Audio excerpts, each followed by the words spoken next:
बिस्मिल्लाहिर्रहमानिर्रहीम। अस्सलाम वालेकुम व्यूअर्स, कैसे हैं आप सब। Welcome back to my channel. मेरे कज़न की शादी थी तो मैंने सोचा मैं अपना eye makeup tutorial complete shoot कर लूँ। तो मैंने शूट कर लिया था। तो मैं आपके साथ ये मैं हॉल में बैठी हुई हूँ और मैंने आई के पूरी वीडियो ले ली ताकि मैं आपको दिखा सकूँ कि कैसा लुक इसमें अच्छा लग रहा था। तो चलते हैं वीडियो की तरफ। मैंने आईब्रो नीट कर ली है। अगर आपको आईब्रो बनाने सीखना है कि किस तरह है तो आप मेरी वीडियो देख सकते हैं। मैं डिस्क्रिप्शन में इसका लिंक लगा दूँगी, ठीक है। क्योंकि अभी मैं अगर आईब्रो सिखाने बैठूँगी तो बहुत टाइम लग जाएगा। अभी हमें आई मेकअप की बात कर रहे हैं। आई मेकअप के लिए क्रीज एरिया को मैं फिल कर रही हूँ लाइट ब्राउन शेड के साथ। क्रिस्टीन के पैलेट में से लाइट ब्राउन शेड लिया है मैंने और फ्लफ़ी ब्रश के साथ मैं इसे ब्लेंड कर रही हूँ। क्रीज एरिया वो होता है जो ब्रो बोन के नीचे वाला एरिया होता है, जो आई लिड है ना उसके ऊपर ये एक लाइन बनी हुई होती है ना आई खुलने के बाद, उसे कहते हैं क्रीज एरिया। मैं अक्सर अपनी वीडियो पे बताती हूँ। तो फ्लफ़ी ब्रश कोई सा भी जो स्मूथ सा ब्रश होता है ना उससे मैं लाइट ब्राउन के साथ इसको क्रीज एरिया को डिफ़ाइन कर रही हूँ।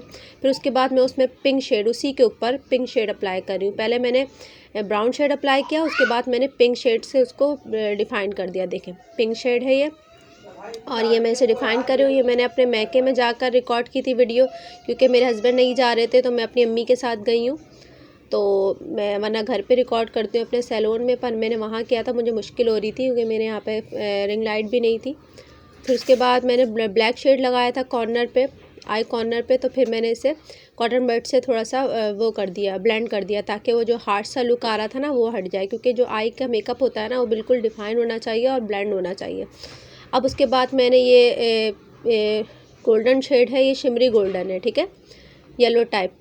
ये मैंने हाथ की मदद से इसे लगाया है, ठीक है। आप फिंगर से इस तरह लगा सकते हैं या फ्लैट ब्रश से भी लगा सकते हैं, ठीक है। ये सिर्फ लिड के एरिया में लगाएंगे, ठीक है। बाकी आप जो नीचे आपके मेकअप गिरता है ना उसको क्योंकि मैंने अभी बेस नहीं बनाया हुआ, सिर्फ आई मेकअप स्टार्ट कर रही हूँ, तो नीचे जितना भी गिर रहा है मुझे कोई मसला नहीं है, क्योंकि मैं अक्सर अपनी आई मेकअप ही कंप्लीट करती हूँ।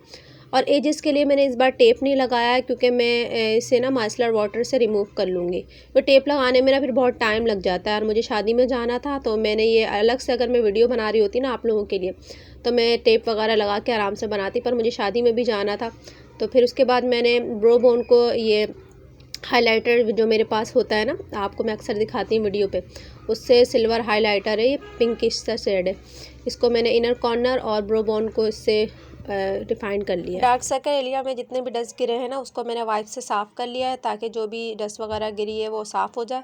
फिर उसके बाद मैंने आईलिड पे जो आई बोले वाला एरिया होता है ना उस पर मिस रोज़ के पैलेट में से ग्लिटर शेड निकाला है। ये गोल्डन कलर का, आपको पिक्चर नज़र आ रही होगी। ये डायरेक्ट अप्लाई हो जाता है, इसमें कोई ग्लू लगाना नहीं पड़ता, और आसान पेस्ट भी बिल्कुल ईज़िली पेस्ट भी हो जाती है ये। और फिर उसके बाद मैंने डार्क सर्कल एरिया में ना जहाँ पे मेरे मतलब दो टोन हो रहा था और वो पिगमेंटेशन के निशान थे, उसको मैंने ये कलर करेक्टर लगाया है प्रो का, ठीक है।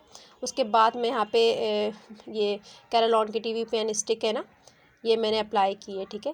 इसका शेड है 45, क्योंकि मेरे जो स्किन टोन है ना उसके हिसाब से ये बिल्कुल बेस्ट जाती है।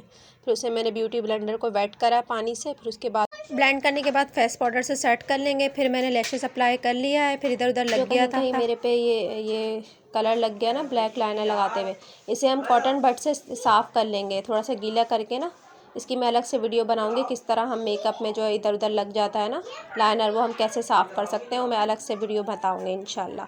अभी मेरे पास टाइम नहीं था तो मैंने रिकॉर्ड नहीं कर सकी, क्योंकि मुझे शादी में जाना था। लोअर लैश में स्मॉल से ब्रश से हम ये ब्राउन शेड लगाएंगे, उसके ऊपर पिंक शेड लगा देंगे। बस ये दो शेड मैंने अप्लाई किया है। उसके बाद वाटर लाइन के अंदर मैंने कैरोलॉन की टेवी पिन स्टिक जो है ना वो मैंने अंदर अप्लाई किया। वाटर लाइन पे जहाँ पे हम काजल लगाते हैं ना आँखों में, वहाँ पे मैं वाइट कलर का ये लगाऊंगी कैरोलॉन की स्टिक, बेस स्टिक जो होती है। फिर उसके बाद मस्कारा अप्लाई कर लेंगे, और लाइनर एंड में कॉर्नर बनाएंगे, जो विंग देते हैं ना वो हम लैशेस लगाने के बाद अप्लाई करते हैं। बाकी मेरी जो लाइनर इतनी फ्लॉलेस नहीं लगी, अच्छी नहीं लगी, क्योंकि जो मैंने ग्लिटर लगाया था ना उसकी वजह से वो सही से नहीं लग सकी। आप ग्लिटर आँखों में जो ग्लिटर लगाते हैं ना वो पहले ग्लिटर ना लगाएं, पहले लाइनर लगाएं। लाइनर लगाने के बाद ग्लिटर लगाएंगे तो आपकी ईज़िली लाइनर लग जाएगी। अब हम गाड़ी में बैठ गए, मैं जा रही हूँ। ये मेरा फाइनल लुक था, और देख लें ये मेरा लुक है, बहुत अच्छा लग रहा था।